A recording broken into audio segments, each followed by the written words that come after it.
Samantala, muling nagbabala ang Food and Drug Administration sa publiko na may mga kumakalat sa mga pamilihan na mapaminsalang mga produkto mula sa China. Para sa detalye, balitaan mo kami, Jackie Sai. Nagbabala ang Food and Drug Administration o FDA sa mga mamimili kaugnay sa mga produktong lipstick mula sa China na hindi dumaan o inaprubahan ng ahensya.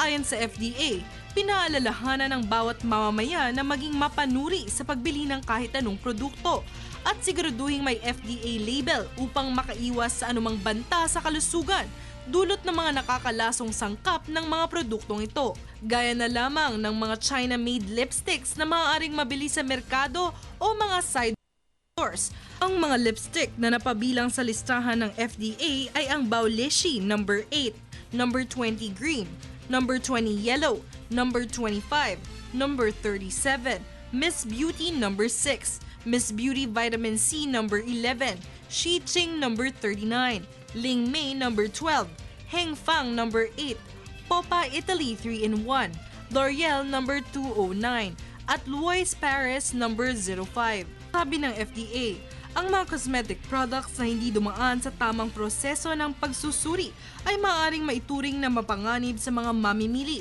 lalo na sa kalusugan ng bawat tao.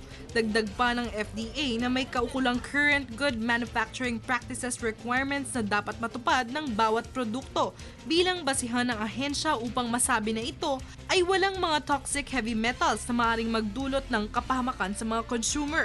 Kabilang sa delikadong kemikal na iniiwasan ng ahensya ay ang lead content na maaaring magsilbing lason at maging sanhi ng skin irritation, pati na ng pagbagal sa brain development ng mga bata at paghina ng memorya ng mga matatanda.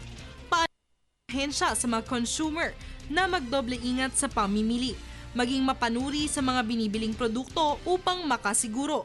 Maaari ring bisitahin ang FDA website na www.fda.gov.ph upang malaman ang mga bagong advisories at babala. Para sa Telebisyon ng Bayan, Jackie Sai.